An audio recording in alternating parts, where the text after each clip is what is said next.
भगवानगडाचे महंत नामदेव शास्त्री विरोधात आता वारकरी संप्रदाय आक्रमक झालाय। नामदेव शास्त्रींनी माफी मागावी, अन्यथा राज्यभर आंदोलन छेडणार असल्याचा इशारा राष्ट्रवादी आध्यात्मिक वारकरी आघाडीने दिलाय। सरपंच देशमुख हत्या प्रकरणी नामदेव शास्त्रींनी मंत्री धनंजय मुंडेंची पाठराखण केली होती आणि यानंतर वारकरी संप्रदायानं आक्रमक भूमिका घेतली आहे।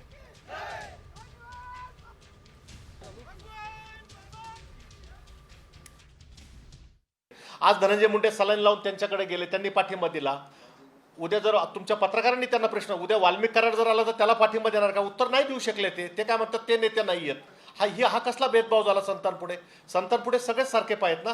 तर हे आणि असे अनेक प्रश्न आहेत। आपल्याला काय विनंती आहे की आपण याला जास्तीत जास्त प्रसिद्धी द्यावी आणि जर शास्त्रीजींनी 8 दिवसाच्या आत माफी नाही मागितली तर आमची राष्ट्रवादी आध्यात्मिक व वारकरी आघाडी 8 दिवस वाट पाहणार व राज्यभर त्यांच्या विरुद्ध आंदोलन आम्ही चालू करणार आहोत।